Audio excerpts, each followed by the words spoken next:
উপস্থিত মাননীয় প্রধান শিক্ষক, সহকারী প্রধান শিক্ষক, ম্যানেজিং কমিটির সভাপতি ও সম্মানিত অতিথিবৃন্দ ও আমার সামনে বসা সকল ছাত্রছাত্রীকে জানাই আমার আন্তরিক শুভেচ্ছা ও সালাম। আসসালামু আলাইকুম। আজকের এই বিদায় অনুষ্ঠানে আমি সুরজ আপনাদের সামনে কিছু কথা বলতে চাই, যদি আপনারা অনুমতি দেন। না দিলেও সমস্যা নাই, যেহেতু মঞ্চে উঠে পড়েছি। দেখুন, আমি কোনো কবি বা সাহিত্যিক নই, সো আমার কথার ভিতরে ভুল বা ত্রুটি হওয়াটা স্বাভাবিক। আই হোপ আপনারা ক্ষমা দৃষ্টিতে দেখবেন। পৌষের কুয়াশার ঘনঘটা শেষে মাঘ যখন মিষ্টি রোদ নিয়ে এলো, ঠিক তখনই দেখছি আমাদের বিদায় বার্তা। আসুন বিদায় নিয়ে কিছু কথা বলি। বিদায় শব্দটি আমার কাছে সবচেয়ে চেনা ও কমন শব্দ, কারণ এই গত 5 বছরে এই স্কুল থেকে বিদায় আমার অনেকবারই হয়েছে। বাট এবার একটু ডিফারেন্ট। হেড স্যার আমাদের আনুষ্ঠানিকভাবে বিদায় দিচ্ছে, এটি বিশেষ করে আমার কপাল, মানতেই হবে। প্রত্যেক বিদায়ে আমাকে বিদায়ের জন্য মানে বেয়াদবির জন্য রিমান্ডে বা হেড স্যারের জেলখানায় যেতে হতো, বাট আজ নো রিমান্ড, নো জেলখানা, জাস্ট সম্মান নিয়ে এই স্কুল থেকে কাঁদতে কাঁদতে বেরিয়ে যাব। আজ আমাকে নিয়ে কিছু কথা বলতে চাই। পড়াশোনায় বড়ই ফাঁকিবাজ। ক্লাস 6-এ যখন এই স্কুলে নতুন ভর্তি হলাম, তখন থেকে ক্লাস 9 পর্যন্ত শুধু এই দিনটার অপেক্ষা করতাম যে কবে এই বিদায় অনুষ্ঠান হবে আর কবে পালাবো এই স্কুল থেকে। হেড স্যার আমাকে 420 ট্রাউট আর বাদাম ভাজা বলে ডাকেন। যেহেতু নামগুলো ভারী সুন্দর, তাই আমার আপত্তি ছিল না। স্কুল থেকে বিদায়ের পর এই নামগুলো খুব মিস করবো স্যার। আর আমার একটি ব্যাড হ্যাবিট ছিল যে হেড স্যারে মার না খেলে ভালো লাইনে আসতাম না। রিমান্ড থেকে মার খেয়ে আসার পর 3 থেকে 4 মাসের মধ্যে এ সুরজ কোনো বেয়াদবি করতো না, কারণ ওই মায়ের প্রভাব ততদিন থাকতো। চিন্তা করুন যে রিমান্ডে কি ভূমিকম্পই না হতো। এবারের সংগ্রাম আমাদের মুক্তির সংগ্রাম, এবারের সংগ্রাম আমাদের বিদায়ের সংগ্রাম। দীর্ঘ 5 বছর যাবৎ এই হেড স্যার আর অ্যাসিস্ট্যান্ট হেড স্যারের জ্বালায় নির্যাতিত হয়ে আজ মুক্তির পথে পদার্পণ করছি। আজ আবার খুশির দিন, আবার কষ্টের দিন। হেড স্যারের কথা বলতে গেলে তার শাসনের কোনো ত্রুটি ছিল না। তিনি একমাত্র হেডমাস্টার যার শাসন আর পদক্ষেপের জন্য আজ তার স্বপ্নের প্রাক্তন মাধ্যমিক বিদ্যালয় উন্নতির পথে ঘোরার মতো এগিয়ে চলেছে। মানতেই হবে যে স্কুলকে তিনি নিজের বাড়ি মনে করেন। তিনি ইচ্ছা করলে তার বাড়ি আজ টাইলস দ্বারা 3 তলা বাড়ি সম্পূর্ণ করতে পারেন।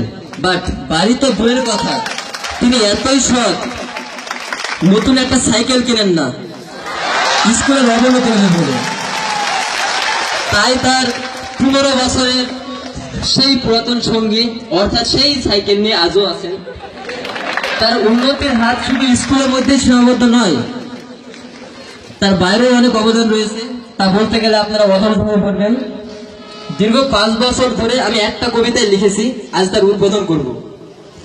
আমি সুরজ একসময় ভালো ছিলাম, আবার হয়তো খারাপও ছিলাম, কিন্তু যখন আমার বাবা বিদেশ চলে যায়, আমি সুরজ বড়ই অসহায়। খেলিতে যাই বেলা, পড়া বড়ই তিতা, মাঠে যাই খেলতে, বাট হেড স্যারে জ্বালাতে, গা ছেড়ে পালাতে আমি বড়ই ডিস্টার্ব হই। আনফর্চুনেটলি একদিন বুঝিল না মোরে, নিয়ে গেল ধরে, বলে স্টাম্পে সই, তোর গার্জিয়ান কই? গার্জিয়ান তো নেই মোর ঘরে, আসে শুধু পিতা, এসেছে সবে মাত্র, তারে দাওয়াখানা দিয়ে নিয়ে গেল তারে, বলে তোমার ছেলে বড়ই চোর। এর অর্থ হলো যে আমি সারা জীবন খারাপই থেকে গেলাম হেড স্যারের কাছে, জানি না কবে ভালো হবো। আজ আমার বিল গেটসের একটা কথা মনে পড়ছে, আপনারা হয়তো তার নাম শুনেছেন। তিনি বিশ্বের একজন ধনী ব্যক্তি, তিনি একটি মূল্যবান কথা বলে গেছেন, তা আজ আপনাদের বলতে চাই। গরিব হয়ে জন্ম নেওয়াটা তার অপরাধ না, কিন্তু সে যদি গরিব হয়ে মারা যায় তবে তার অপরাধ। যেহেতু আমি সকল শিক্ষক শিক্ষিকাদের কাছে অপরাধী হয়ে আছি, আবার যদি বিদায় বেলায় তাদের কাছে অপরাধী হয়ে বের হয়ে যায়, তবে এটি আমার সব থেকে বড় ব্যর্থতা হবে। আমার মতো অভাগা আর কেউ থাকবে না। আজ যদি আপনারা আমায় মাফ না করেন, তবে অপরাধী হয়ে বেঁচে থাকতে হবে। হেড স্যার আমাকে অনেক শাসন করেছেন শুধুমাত্র ভালো পথে আনার জন্য। আমি তখন বুঝি নাই, তাই স্যারকে মাঝে মধ্যে মনে মনে গালি দিতাম। বাট আজ বুঝতে পারছি যে কত বড় ভুল করেছি আমি। নিজের পায়ে নিজের গোল মেরেছি। হেড স্যারকে আমার 1000 বার ধন্যবাদ আমাকে পথ দেখানোর জন্য। হেড স্যারের প্রেরণায় যে কাম্য সেটা নয়, এখানে প্রতিটা স্যারের একান্ত সহযোগিতা আমি এত দূর পদার্পণ করেছি। যখন আমার স্কুল, আমার সমস্ত টিচার আমাকে চাইতো, আমাকে ভালোবাসতো, কিন্তু তখন আমি তাদের কিছু দিতে পারিনি। কিন্তু আজ যখন আমি আমার স্কুলকে, আমার টিচারকে ভালোবাসতে শিখলাম, তখন তারা আমাকে আর রাখতে চাচ্ছে না স্কুলে। আজ বিদায় নিচ্ছি বলে এটা নয় যে স্যারদের সাথে, স্কুলের সাথে সব সম্পর্ক শেষ। আমরা জানি যে শীতকালে কুয়াশা থাকুক আর না থাকুক, সেটা শীতকালে, তাই আমরা স্কুলে থাকি আর না থাকি, তিনি আমাদের হেড স্যার ছিল, আছে, থাকবে এই হার্টে সারা জীবন। দীর্ঘ 5 বছর অধ্যয়নকালে জেনে না বুঝে অজান্তে অনেক অন্যায় করে ফেলেছি শিক্ষকদের সাথে, জানি তা ক্ষমার অযোগ্য। তারপরেও আমরা ছাত্র ভুল করবো, এটা স্বাভাবিক। আমরা আপনাদের কাছে ক্ষমা প্রার্থী। যদি বিদায় দিতেই হয়, তবে ক্ষমা সহ দিবেন। এই সংক্ষিপ্ত বক্তব্য শেষ করে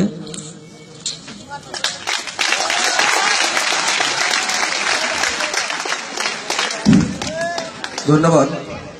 এসএসসি 2016 পরীক্ষার্থীদের পক্ষ থেকে সুরজকে। তার আসলে বাস্তব ভিত্তিক চিন্তা চেতনা আজকের এই বক্তব্যের মধ্যে উপস্থাপিত হয়েছে। যদিও তোমরা আনন্দ পাচ্ছ, তারপরেও ঘটনাটা সত্য। এ পর্যায়ে